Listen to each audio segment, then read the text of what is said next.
Amén, gloria a Dios. Buenos hermanos y hermanas, ¿se pueden sentar? Ahora entonces vamos a presentar al siervo que el Señor va a usar en esta mañana. Esperamos que el Espíritu Santo lo use con poder, pero en especial que toque cada uno de nuestros corazones y nuestra mente el mensaje que tiene el Señor de lo alto.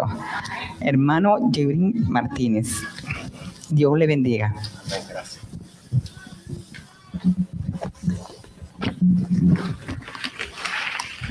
Feliz sábado para todos. Que la paz de Dios more en cada corazón presente. Es más que un placer, un privilegio para mí, hermanos queridos, estar en la casa de Dios para poder presentar su palabra en esta mañana. Mi mayor deseo es que Dios toque los corazones de cada uno de ustedes y que podamos salir llenos de su Santo Espíritu. Para eso vamos a inclinar nuestro rostro y vamos a orar a nuestro Dios. Oremos. Querido Padre que estás en los cielos, bendito, alabado, glorificado y enaltecido sea tu santo y divino nombre desde ahora y para siempre, Señor. En esta hora, Señor, estamos agradecidos, Señor, por tu presencia en este lugar. Mantente con nosotros aquí junto a los hermanos que vinieron a glorificar y alabar tu santo nombre. Que tú puedas cambiar y transformar nuestros corazones. Que si alguien vino con algún quebranto, algún dolor, algún problema físico o espiritual, que sea sanado por el poder de tu Santo Espíritu. Que en esta mañana, Señor, podamos salir llenos de tu Santo Espíritu y que tú nos hables a través de tu palabra. Te damos gracias en el nombre de Jesús. Amén, Señor. Amén. Me gustaría, hermanos queridos, que abran sus Biblias en el Evangelio según San Lucas, capítulo 15. San Lucas, capítulo 15, versículo 11 en adelante. Allí está la meditación para esta mañana. San Lucas, capítulo 15, versículo 11 en adelante. Y dice la palabra de Dios allí. También dijo, un hombre tenía 2 hijos, y el menor de ellos dijo a su padre, Padre, dame la parte de los bienes que me corresponde. Y le repartió los bienes. No muchos días después de juntarlo todo, el hijo menor se fue lejos a una provincia apartada, y allí desperdició sus bienes viviendo ¿cómo? Perdidamente. Cuando todo lo hubo malgastado, vino una gran hambre en aquella provincia y comenzó a pasar necesidades. Entonces fue y se arrimó a uno de los ciudadanos de aquella tierra, el cual lo envió a su hacienda para que apacentara cerdos. Deseaba llenar su vientre de las algarrobas que comían los cerdos, pero nadie le daba. Volviendo en sí dijo, ¿cuántos jornaleros en la casa de mi padre tienen abundancia de pan? Y yo aquí perezco de hambre. Me levantaré e iré a mi padre y le diré, Padre, he pecado contra ti el cielo, contra ti he pecado. Ya no soy digno de ser llamado tu hijo. Hazme como a uno de tus jornaleros. Entonces él se levantó y fue a su padre. Cuando aún estaba lejos, lo vio su padre y fue movido en misericordia y corrió, se echó sobre su cuello, lo besó. El hijo le dijo, Padre, he pecado contra el cielo y contra ti, y ya no soy digno de ser llamado tu hijo. Que Dios bendiga y añada bendición a los que escuchan y hacen la voluntad de la palabra del Señor. Hermanos queridos, la parábola que acabo de leer es muy conocida en el mundo cristiano. Esa es la parábola del hijo pródigo. Yo sé que ustedes han escuchado quizás cientos de sermones de esta parábola. Pero esta parábola del hijo pródigo se encuentra en una serie de otras parábolas que están en el contexto. Por ejemplo, aquí también en el capítulo 15 de San Lucas encontramos la parábola de la moneda perdida. Y se cuenta la historia aquí de una mujer que tenía 10 dracmas o 10 monedas. Y perdió una. Y dice la palabra de Dios que esta mujer, al perder esa moneda, la cual era valiosa para ella, dice la palabra que ella comenzó a buscar en todos los rincones de su casa. Y usted se pone a imaginarse en su mente que quizás fue debajo de la cama, fue debajo de la estufa, fue debajo del mueble, del sofá, en busca de aquella moneda hasta encontrarla. Y dice la Biblia que después que esta mujer encontró esa moneda, hizo un banquete con sus amigas. Pero lo que me llama la atención, hermanos queridos, de esta parábola era que la moneda estaba perdida dentro de la casa. Pero ustedes saben que una moneda es un objeto, ¿verdad que sí? Es algo que no piensa, algo que no tiene raciocinio para pensar. Pero estaba ¿cómo? Estaba perdida. La moneda en sí no sabía que estaba perdida, ¿sí o no? La moneda no sabía que estaba perdida, pero estaba perdida dentro de la casa. Y así, hermanos queridos, tenemos personas en el mundo que están perdidos y no saben que están perdidos. Personas que andan en el mundo sin Dios y sin esperanza. Personas que están fuera, descarriados y no conocen el amor de Cristo. Y están totalmente perdidos. Pero también podemos decir que hay personas que están dentro de la casa de Dios, están dentro de la casa como esa moneda, pero aún están perdidos estando dentro del pueblo de Dios. Eso es lo que dice la parábola. Personas que están perdidos aún estando dentro del pueblo de Dios. Encontramos también otra parábola, la parábola de la oveja perdida. Y se dice allí en esta historia, en esta parábola, que había un hombre que tenía 100 ovejas. ¿Cuántas ovejas tenía este hombre? 100 ovejas. Y dice la palabra de Dios que de esas 100, una se apartó del rebaño. Salió, y dice la Biblia que ese pastor que tenía esas 100 ovejas dejó 99 encerradas y fue en busca de aquella que estaba perdida. Tenía un valor importante para ese pastor, ¿sí o no? Porque dejó 99 solamente para buscar una. Pero déjenme decirle algo, hermanos queridos, en esta mañana.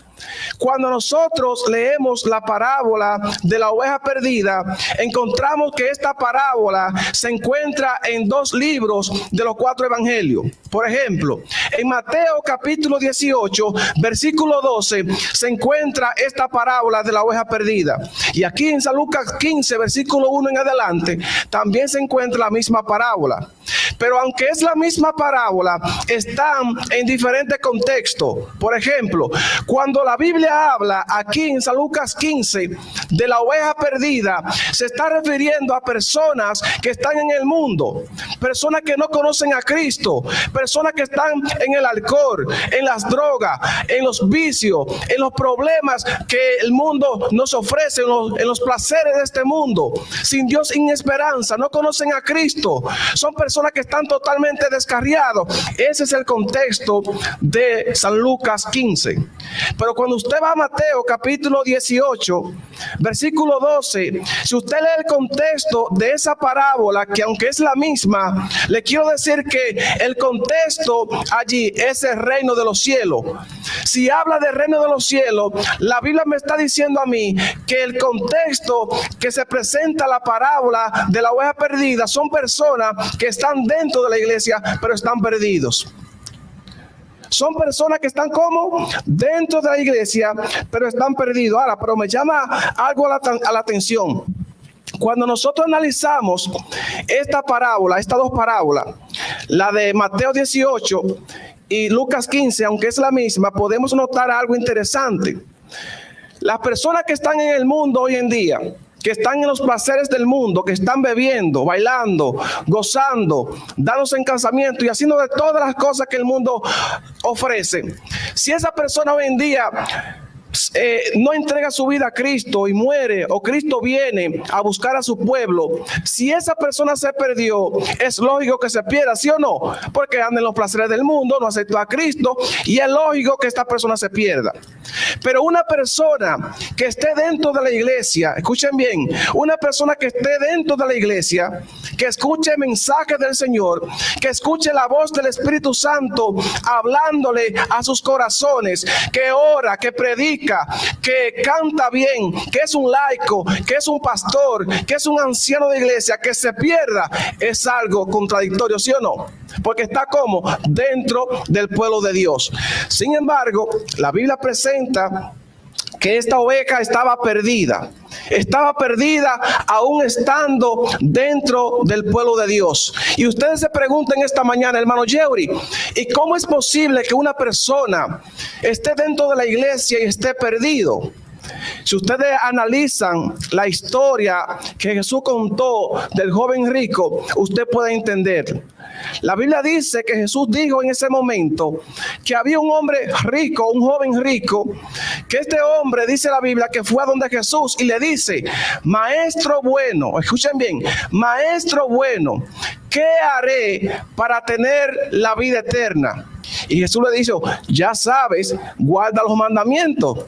Y este joven le dice: todo esto he guardado ¿desde cuándo? Desde mi juventud, ¿sí o no?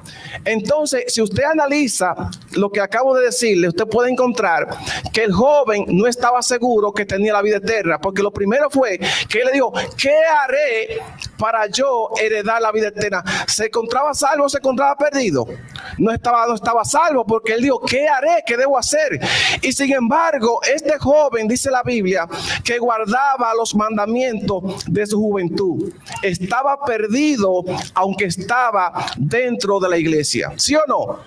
Encontramos en la Biblia que dos hijos de Aarón, el sacerdote que Dios eligió para su pueblo, ellos ofrecieron un incienso que Dios no le mandó.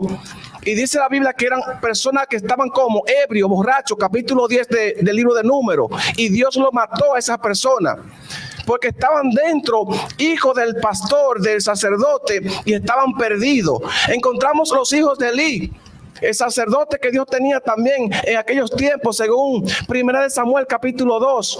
Y estos jóvenes, dice la Biblia, que eran impíos, personas que no le temían a Dios, personas que tenían relaciones sexuales con las hermanitas de la iglesia. Eso es lo que dice la historia. Si usted va allí a 1 de Samuel capítulo 2, eso eran personas impías. Dice la Biblia claramente que estos jóvenes estaban como perdidos, aún estando en el camino correcto. Encontramos también, por último, a este joven llamado Judas Iscariote. Era uno de los discípulos, ¿sí o no? Andaba con Jesús, ¿sí o no?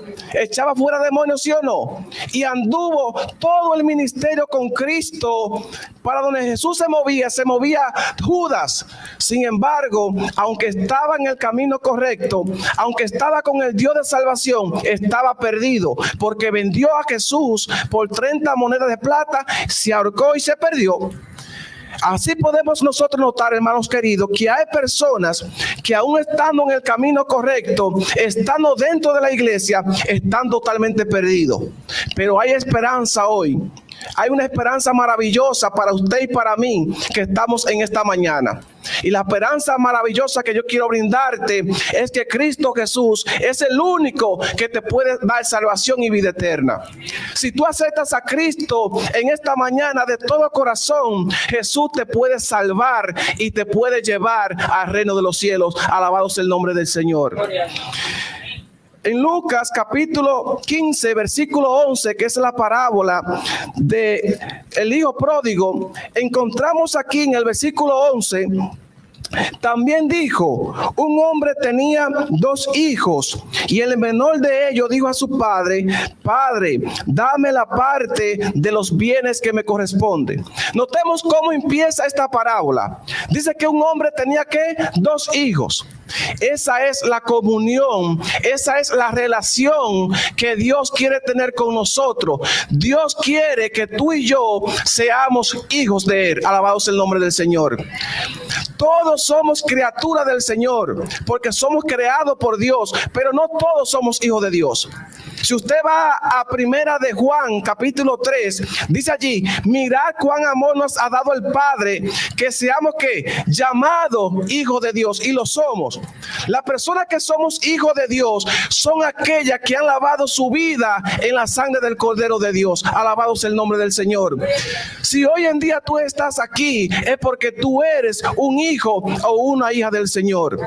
Pero las personas que están en el mundo, esas personas que todavía no conocen a Cristo, son criaturas del Señor, son creación de Dios, pero deben dar el paso de ser reconocidos por el cielo y inscribir su nombre en el libro de la vida. ¿Le gustaría a alguien en esta mañana inscribir su nombre? Amén, hermanos queridos. Todos debemos nosotros anhelar tener nuestro nombre escrito en el libro de la vida.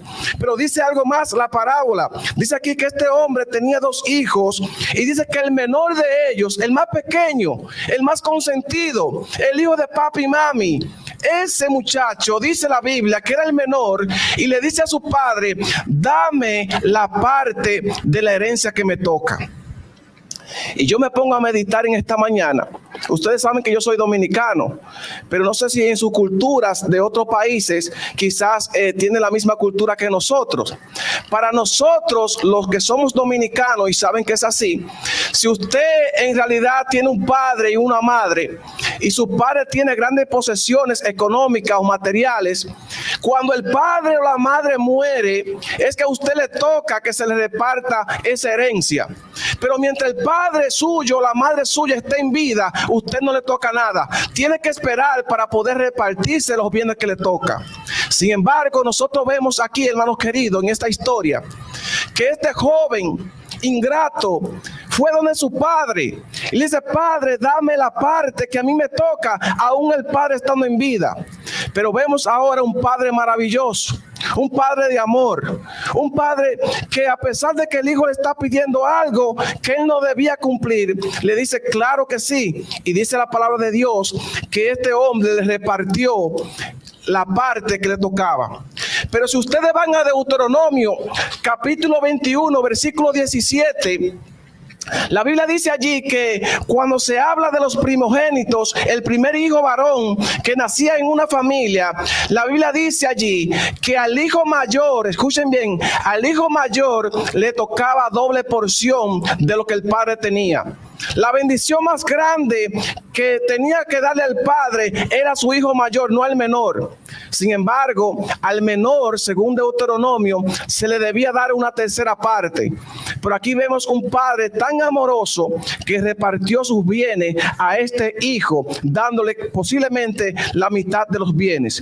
Pero hay algo más que me llama la atención. Dice aquí: y les repartió sus bienes. No muchos días después, juntándolo todo, el hijo menor se fue lejos a una provincia apartada y allí desperdició sus bienes viviendo perdidamente. Cuando la Biblia dice aquí que este joven juntó todo, cuando usted va al griego, la palabra griega que se usa allí está diciendo que esas posesiones materiales que el padre tenía, este hijo la vendió. Es decir, que si este padre tenía vacas, tenía ovejas, tenía grandes tierras, este joven lo que hizo que la vendió, la convirtió en dinero, y con ese dinero se fue a vivir ¿dónde? En una provincia lejana a su padre. Pero vemos, hermanos queridos, la desobediencia de este joven. Un joven tan ingrato que primero le pide la parte de la herencia a su padre. No se conformó con esto, sino que dice la Biblia que se fue lejos de donde estaba su padre. Él podía quedarse cerca, ¿sí o no?, para de vez en cuando ver a su padre. Quizás besarle la mano, como muchos de nosotros son papi, son mami, ¿sí o no? Pero sin embargo, este hijo era tan ingrato que dice la Biblia que se fue lejos para no ver a su padre. Ahí podemos nosotros ver la ingratitud de este joven que se fue, se apartó, y dice la Biblia que desperdició sus bienes viviendo perdidamente. La palabra griega que se usa aquí para perdidamente es azoto, desenfrenada, una vida corrompida. Y si usted lee el versículo 30 del mismo capítulo, encontrará que este joven se estaba acostando con prostitutas. toda su fortuna que tenía la gastó con los amigos bebiendo, con los amigos disfrutando, con la prostituta, y gastó todo su dinero viviendo sin Dios y sin esperanza. Hoy en día vemos personas, hermanos queridos, como el hijo pródigo. Personas que han tenido grandes fortunas, personas que han sido famosos, personas que cuando tú tienes muchas cosas materiales, los amigos están allí presentes contigo. Cuando tú subes con esa grandeza, todo el mundo te rodea, ¿sí o no? Pero cuando tú bajas de ese escalón que está tan alto, nadie te ve. Todo el mundo se aleja de ti. Las personas te ignoran, ni se recuerdan cuando tú compartías con esa persona. Eso es lo que dice la palabra del Señor. Y dice aquí que este joven vivió su vida desenfrenada, perdidamente. Y no solamente eso, que después que este joven había malgastado, sintió hambre en aquella provincia y comenzó a pasar necesidad. Dice la Biblia, versículo 6, fue y se arrimó a uno de los ciudadanos. La palabra se arrimó en el griego es collao, que no solamente fue que se arrimó, sino que se vendió como un esclavo. Esa es la palabra que se usa en el texto griego. Se arrimó, se vendió, y al venderse ya no era propiedad de sí misma, sino era propiedad de aquel que lo había comprado. Y no solamente eso, que cuando fue, dice la palabra de Dios, que este hombre era que un gentil, era una persona impía el que lo contrató, el que lo compró. Porque si usted sigue leyendo, dice la Biblia que este hombre tenía cerdo, ¿sí o no? El cerdo, según Levítico capítulo 11, versículo 7, es un animal inmundo, un animal que no es comestible, un animal que dice la palabra de Dios que es abominación ante Dios. Y si usted lee el versículo 8 del mismo capítulo, dice la Biblia que ni tocar su carne muerta se debe, según la palabra de Dios. Levítico capítulo 11, versículos 7 y 8. Porque todo judío, toda persona que conoce el capítulo 11 de Levítico sabe que el cerdo, al igual que un perro, que un burro, es un animal inmundo, un animal que no debe ni tocarse cuando está muerto. Eso lo dice la palabra del Señor, no lo digo yo. Sin embargo, este joven se alquiló o se vendió. Y dice la palabra de Dios que este hombre que lo contrató lo puso a apacentar sus cerdos. Y dice algo más, versículo 16, deseaba llenar su vientre de las algarrobas que comían los cerdos, pero nadie le daba. Oigan bien, este hombre tenía una necesidad tan grande en su vida material que él quería comerse las algarrobas que tenía para echárselo a los cerdos. La algarroba, yo no sé si ustedes saben, pero los que somos del campo, allá en Dominicana se da mucho. La algarroba es un fruto como una vaina en el sentido de guandul, que es parecido, pero es más grande, tiene semilla adentro y esa semilla es dulce. Posiblemente muchos dicen que Juan el Bautista comía la semilla, pero la cáscara es amarga, una cáscara que hasta mal olor tiene. Y esa cáscara se le echaban a los cerdos. Y escuchen bien, el joven quería comer de eso. Así, hermano querido, es el pecado cuando nos aparta de Dios. El pecado nos hace inmundo delante de la presencia de Dios. Cuando tú estás en el mundo, cuando tú estás allí en los placeres que el mundo te ofrece, tú estás sin Dios y sin esperanza. Tú no conoces a Cristo y te apartas de Él de tal manera que te hundes en el pecado, caes tan bajo que tú quisieras hacer lo que sea, menos entregar tu vida a Cristo. ¿Ustedes recuerdan la historia de Jonás? ¿Ustedes conocen la historia de Jonás? Jonás, Dios lo había enviado a predicar a Nínive. Dios le dijo, los ninivitas han pecado contra mí, ve y predícale. Sin embargo, este hombre, Jonás, dice la Biblia que no quiso predicar. Se fue a Tarsis, a una provincia a lo contrario de donde Dios le había enviado a predicar. Sin embargo, dice la Biblia que este hombre subió al barco. Del barco cayó a la nave, de la nave dice la Biblia que lo lanzaron al mar, del mar a la boca del pez y del pez al fondo del mar. Así mismo va nuestra vida en decadencia cuando nos alejamos de Dios. ¿Sí o no? Estamos en la parte alta, estamos aquí en la iglesia, adorando, glorificando el nombre de Dios. Pero si tú te apartas, te vas al mundo, te corrompen, vive una vida desenfrenada, te alejas de Dios y no quieres saber absolutamente nada de Él. Y Dios tiene que enviar su Santo Espíritu para tocar tu vida, tu corazón, y que tú vuelvas a ser un hijo obediente de Él, de su palabra. Y Dios te pone aquí como un rey sacerdote para su gloria y su honra. ¿Le gustaría que Dios nos levante de donde estamos perdidos en el lodo cenagoso, para Dios ponerte aquí en la iglesia donde Dios te va a exaltar? Y no solamente eso, lo más maravilloso es la promesa que Cristo vendrá pronto a buscarte y llevarte al reino de los cielos. ¿Le gustaría a alguien esta mañana que Dios lo levante? Amén. Amén, gloria a Dios. Hermanos queridos, esta es una parábola importante para nuestra vida. Dice el versículo 17, y escuchen bien, verso 17 dice: volviendo en sí dijo, ¿cuántos jornaleros en la casa de mi padre tienen abundancia de pan y yo perezco de hambre? Cuando usted se aparta de Dios, hermano querido, usted recuerda las maravillas que Dios ha hecho en tu vida, ¿sí o no? Usted recuerda, wow, cuando yo estaba en la iglesia, que esos himnos me elevaban al cielo. Cuando el pastor predicaba esos sermones tan poderosos que me gustaban. Cuando yo era un hijo obediente de Dios y de su palabra. Usted comienza a recordar todo eso. Sin embargo, el diablo te atrapa en el mundo y no te deja ver con claridad hasta que tú te pierdas. Pero este joven, dice la Biblia, que se levantó, Dios, volvió en sí y dijo: volveré a mi padre. No sé si tú has sido una persona que ha estado en la iglesia, una persona que te ha descarriado y está en el mundo. Quizás tú no has entregado tu vida a Cristo Jesús, nunca. Pero déjame decirte que vuelva en sí como este hijo y ven a la casa de Dios.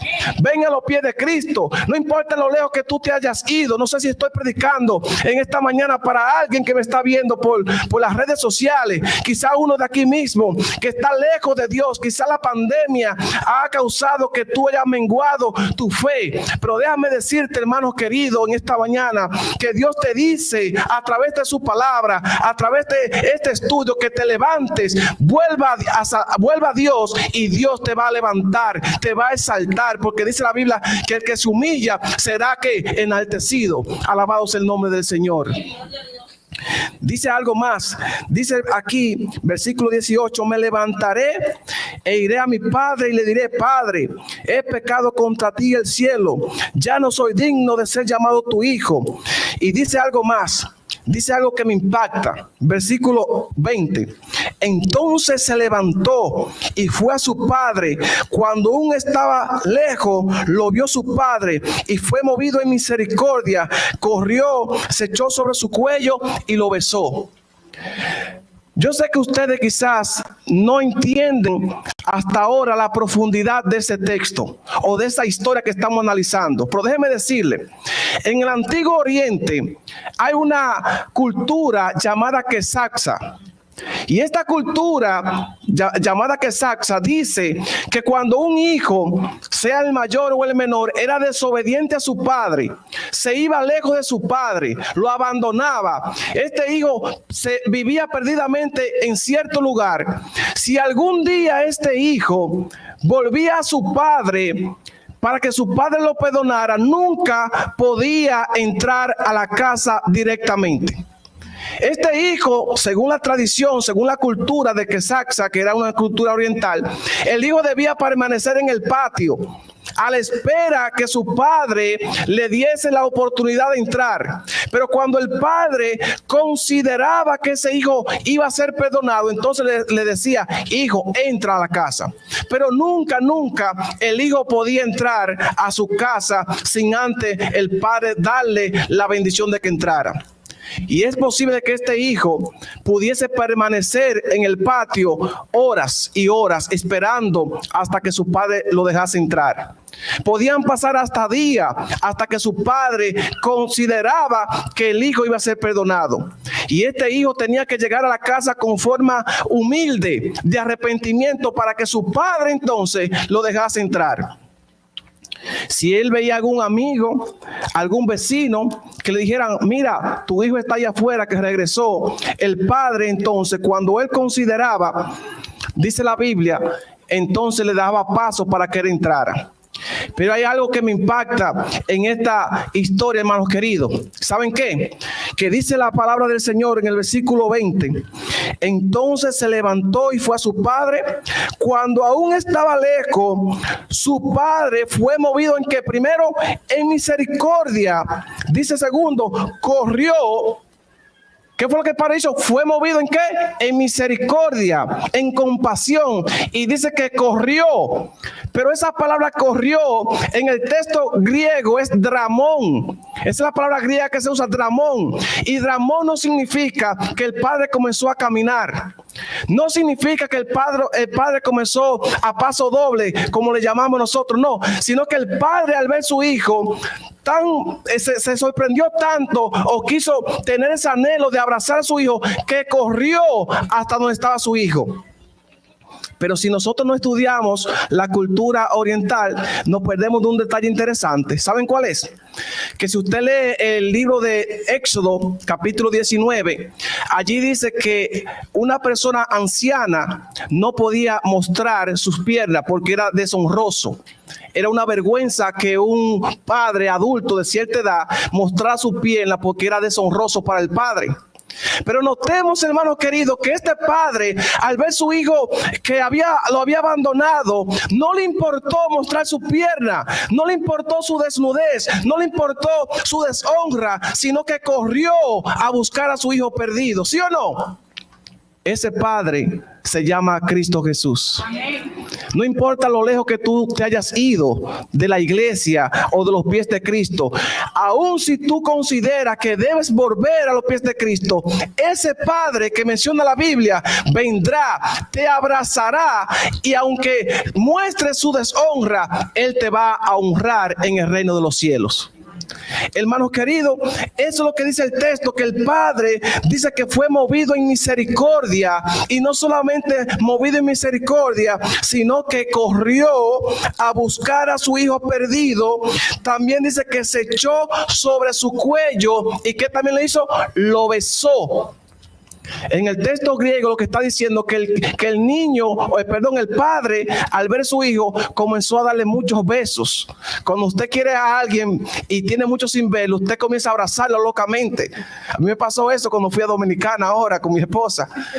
Hermano querido, cuando usted siente el deseo de tener a alguien que usted ama, que usted quiere con todo su corazón, usted al ver a esa persona, usted hace cosas que usted ni se la imagina. ¿Sí o no? Y eso fue lo que hizo el padre. El padre, dice la Biblia, que corrió y se echó sobre el cuello de aquel joven y comenzó a besarlo. No le importó, pero déjeme decirle algo interesante que no quiero que se me escape. Cuando este hijo fue donde su padre, él conocía todo lo que había hecho, ¿sí o no? Él sabía que había deshonrado a su padre. Y usted se pone a pensar en esta mañana que los vecinos de este hombre, que su hijo lo había abandonado, su hijo lo había deshonrado, su hijo se había apartado, los vecinos comenzaron con el chisme, ¿sí o no? El hijo de fulano abandonó a su padre, se le fue y con su fortuna comenzó a vivir perdidamente. Ese hijo no merece la compasión de ese padre. Ese hijo no merece nada. Pero también si usted se pone a analizar, el hijo que sabía lo que había hecho, él pensaba en su cabeza, cuando yo vaya donde papi no me va a querer porque yo lo deshonré. Mi padre no me va a amar, mi padre no me va a recibir. Eso es lo que el hijo tenía en su mente porque él sabía lo que había hecho. Sin embargo, dice la Biblia que él se sorprende. Él se sorprende porque el padre no le preguntó, hijo, ¿qué hiciste? O no vengas. No le dijo eso, sino que el padre corrió. Y dice la Biblia que el hijo ni habló, o el padre no dejó hablar a su hijo porque comenzó a besarlo y lo recibió con gratitud y amor. Amén. Yo quiero que ustedes vayan a Filipenses capítulo 2, versículo 5. Encontramos allí algo interesante. Filipenses capítulo 2, versículo 5. Encontramos algo que me llamó mucho la atención. Escuchen qué dice la palabra del Señor allí. Filipenses capítulo 2, versículo 5, dice la palabra del Señor: haya pues en vosotros este sentir que hubo también en Cristo Jesús. Él, siendo en forma de Dios, no estimó a ser igual que Dios como cosa que aferrarse, sino que se despojó a sí mismo, tomando la forma de ¿qué? De siervo, y se hizo semejante a los hombres. Dice la Biblia que Jesús se hizo ¿qué? Siervo. La palabra siervo en el griego es doulos. Y habían 10 clases de doulos o de siervo en la antigüedad.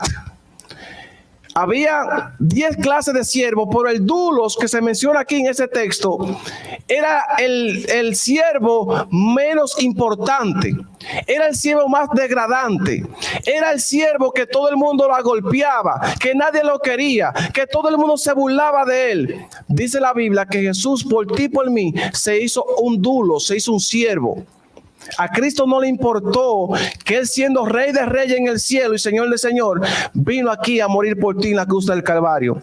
A Jesús no le importó la vergüenza cuando lo escupían, cuando lo maltrataban, cuando lo abolsonaban, cuando le hicieron de todas las cosas que el ser humano debía sufrir. Y Cristo Jesús tomó esa parte o esa forma de siervo y vino a morir por ti y por mí en la cruz del Calvario.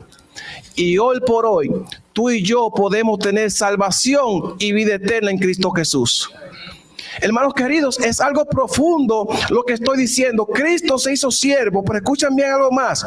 Dice aquí: sino que se despojó a sí mismo, tomó la forma de siervo y se hizo semejante a los hombres.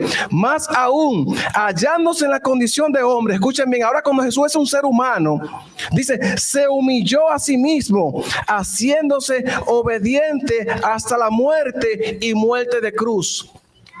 Jesús se hizo maldito en la cruz porque el que era colgado en un madero, en una cruz, era una maldición. Y Jesús se hizo maldición para salvarte a ti y a mí. Hermano, tú y yo no merecemos la gracia y la misericordia de Dios. Tú y yo no merecemos que Cristo Jesús more en nuestro corazón. Pero por su misericordia y por su gracia, Cristo quiere salvarte. Por su misericordia y su gracia, Cristo quiere llevarte al reino de los cielos. Dice algo más: por eso Dios también lo exaltó sobre todas las cosas y le dio un nombre que es sobre todo nombre, para que en el nombre de Jesús se doble toda rodilla de las que están en los cielos y en la tierra y debajo de la tierra, y toda lengua confiese que Jesucristo es el Señor, para gloria y honra de su Padre Dios. Yo no sé, hermanos queridos, en esta mañana para quién le hablé este mensaje. Dios lo puso en mi corazón. Pero nosotros, cuando leemos la parábola del hijo pródigo, pensamos que el que debe ser exaltado es el hijo pródigo que estaba malgastando todo lo que tenía y volvió a su padre. Pero el protagonista aquí, el personaje principal, no es el hijo pródigo, es el padre. Porque el Padre es que tiene los brazos de amor extendidos para recibir a su Hijo. Así como Dios en esta mañana tiene sus brazos extendidos para que tú vengas a los pies de Cristo. No sé si aquí habrá alguien presente que todavía no ha entregado su corazón, su vida a Cristo Jesús. Y que quizá Dios en esta mañana, a través de este sermón, de esta prédica, Dios lo llamó y le está haciendo un llamado para que entregue su vida, su corazón a Cristo Jesús. No sé si le estoy hablando en esta mañana a alguien que está descarriado estando dentro de la iglesia, alguien que quizás sabe que no está caminando bien con Dios en este momento. Ustedes saben que nosotros como adventistas, el nombre adventista significa advenimiento. Nosotros esperamos la venida de Cristo, ¿sí o no? Amén. Y no solamente eso, esperamos que Jesús venga a buscar a su pueblo, ¿sí o no? Pero yo quiero que tú medites en esta palabra que te voy a decir en este momento. Imagínate tú y yo que como adventistas queremos que Jesús venga y que venga pronto, porque este mundo está perdido, ¿sí o no? Pero imagínate tú que hoy en día venga la muerte a tu vida y tú mueras. O que Cristo venga en poder y gloria en las nubes de los cielos. Y que al tú ver a Jesús venir en poder y en gloria, yo quiero que tú medites si tú en este momento, en tu situación actual, como está tu vida espiritual, tú piensas que tú irás con Cristo al reino de los cielos. Si Cristo viniera hoy, ¿cómo está tu vida espiritual? ¿Te quedarías aquí con los impíos o te irás con Cristo al reino de los cielos? Yo quiero que tú medites esto en esta mañana.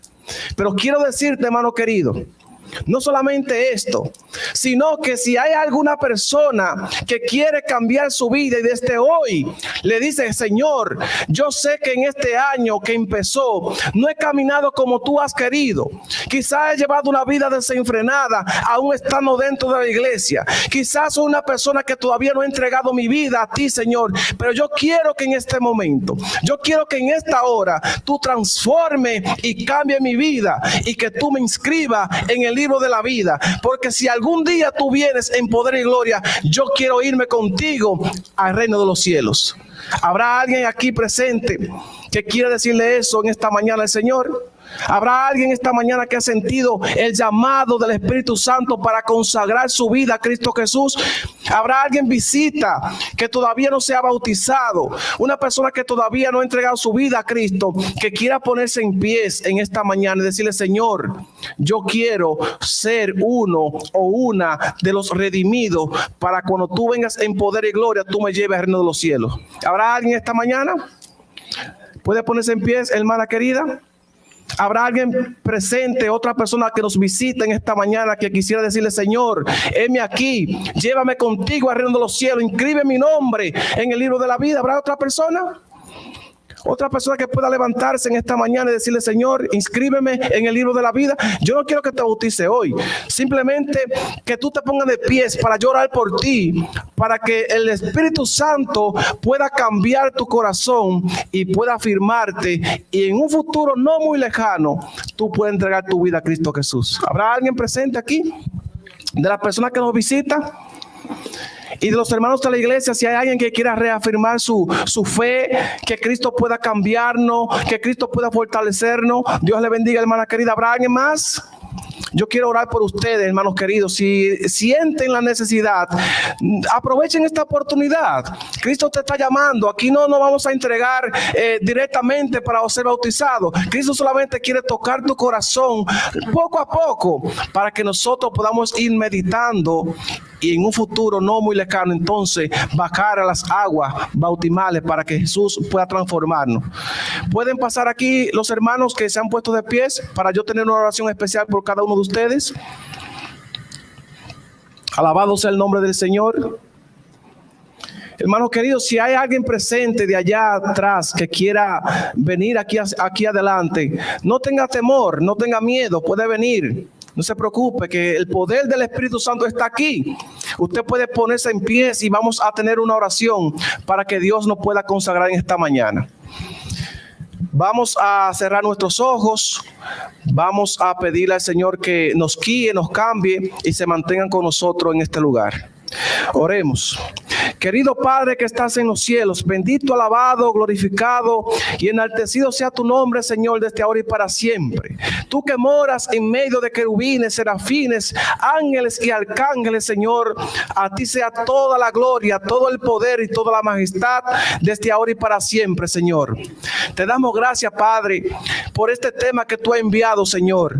Tú tocaste mi corazón, mi vida para yo exponer tu palabra, Señor. Te agradezco por esto. Y yo quiero ser la primera persona que tú cambie para tu gloria y tu honra, Señor. Pero también quiero pedirte, Señor, por estas personas que se pusieron en pies, esas personas que también se quedaron en sus asientos, pero que sienten la necesidad, Señor, de que tú los restablezcas, de que tú los restaures, Señor, y ellos puedan también aferrarse a tu gracia, Padre. Quiero pedirte por ellos, Señor. Si hay alguno que está pasando algún problema espiritual, Señor, algún problema económico, algún problema físico, de cualquier dolencia que siente en su cuerpo, Señor, restáuralo. Quítale cualquier dolor, quítale cualquier amargura, quítale cualquier pena, cualquier sufrimiento que tenga en su vida y dale de tu paz y de tu gracia. Te pido, Señor, por esta iglesia, tu pueblo remanente que has levantado en este lugar. Que tu Espíritu Santo se mantenga ferviente con nosotros, Señor. Que podamos hacer tu obra para alcanzar más alma para ti. Para que esta iglesia, Señor, sea bendecida y prosperada conforme a tu voluntad. Te pido por el pastor Durán, que es la cabeza de este ministerio, de esta iglesia, Señor. Que tú cada día a él le des sabiduría para guiar este barco, Señor. Que tú cada día puedas fortalecer sus familias, Señor. Y que podamos todos alcanzar el reino de los cielos. Te damos gracias, Señor. Te damos gracias sin merecerla, sino te damos gracias, Señor, por los méritos sagrados de quien murió por nosotros, Cristo Jesús. Alabado sea el nombre de Dios. Amén. Amén. Que Dios me le bendiga, hermano querido, y que Dios me le guarde. Y